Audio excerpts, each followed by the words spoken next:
nabadgelyo korkaaga ha ahaato ku soo dhawow barashada xisaabta magacaygu waa Shiine Gestir waxaan caawa fiidiyowan gaaban ku baranaynaa cashirkeeni labaad ee xisaabta jajabta taasoo ciwaankeedu yahay equivalent fraction oo luqadeena hooye lagu yiraahdo jajab isku dhigma.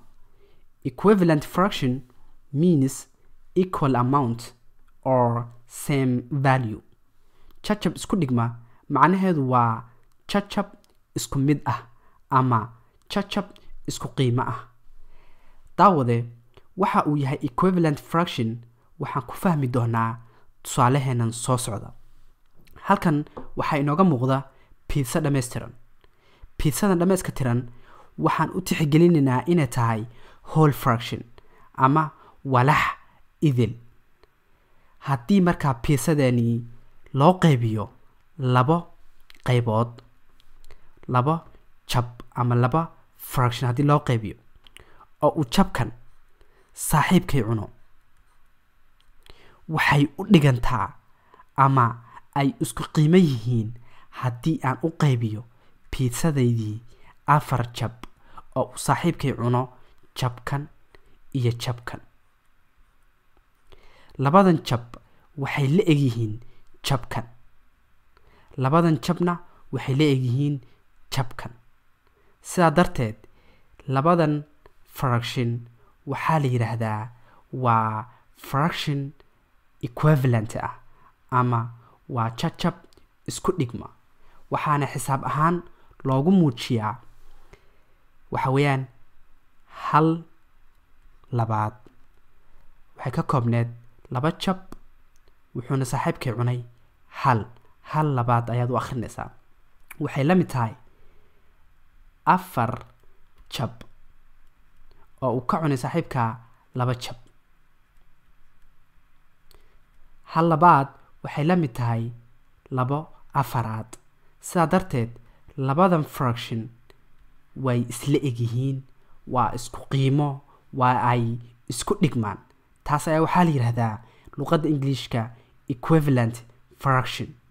waxaan u gudbaynaa tusaalayaasheena soo socda.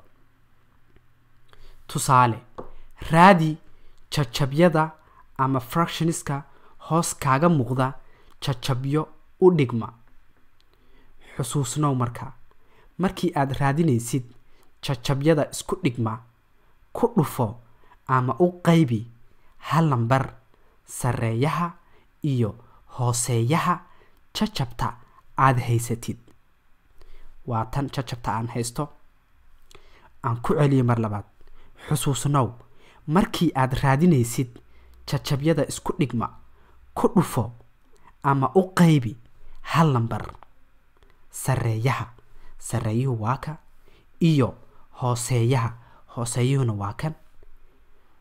jajabta aad haysatid, jajabta aan haystana waa tan ayaan waxaan soo raadinaynaa jajabta kale ee u dhiganta. waxaan dhahaynaa hal lambar ayaan ku dhufanaynaa. waxay la mid tahay hal lambar ayaan ku dhufanaynaa. tusaale ahaan waxaan ku dhufanaynaa 2 markaan ku dhufto 3 waa inaan sidoo kale 2 aan ku dhufto 6. waxaan dhahaynaa markaa 3 lagu dhuftay 2 waa 6, 2 lagu dhuftay 6na waa 12. marka 3 lixaad waxay isku dhigmaan 6 12aad oo ay yihiin jajab isku dhigma. labadan jajab waa isku dhigmaan. waxaan u gudbaynaa tusaalaha B. waxaana la yiraahdaa sidoo kale soo hela jajabtan jajab kale oo u dhigma. waxaan dhahaynaa waxaan ku dhufanaynaa 3 kanna waa inaan ku dhufto 3 lagu dhuftay 2 waxaan ognahay inuu yahay 6, 3 lagu dhuftay 5na waxaan ognahay inuu yahay 15. marka 2 shanaad waxay u dhigantaa oo ay isku qiimo yihiin 6 15aad. waxaan u gudbaynaa tusaalaheena C. 4 10aad waxaan soo helaynaa jajabka kale ee u dhigma.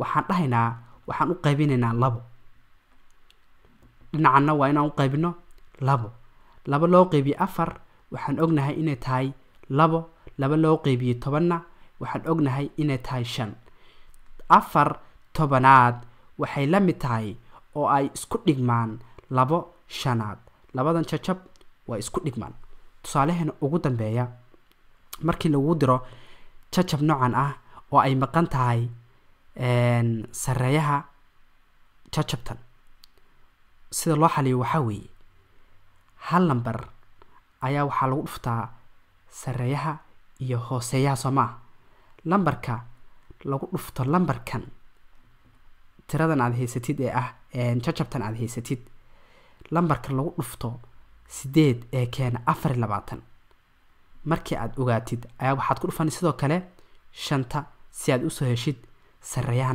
naga maqan hadda 8 lagu dhuftay 4 waxay keentaa 24 halkan waxaan ku dhufanaynaa 4 waa 24 sidoo kale waa inaan ku dhufano sareeyahana 4 lagu dhuftay 5 waa 20 5 sideedaad waxay u dhigantaa oo ay isku qiiman yihiin 24 sidaas ayaa daawade waxaa lagu xaliyaa jajabta isku dhigma luqadda Ingiriiska lagu yiraahdo equivalent fraction waxaan rajeynayaa daawade videogan gaaban inuu ka anfacay mawduucan caawa ka hadlayno intii aan video la mid ah ku kulmi doono waxaan idin si dhaafayaa assalaamu calaykum wa rahmatullaahi wa barakaatuh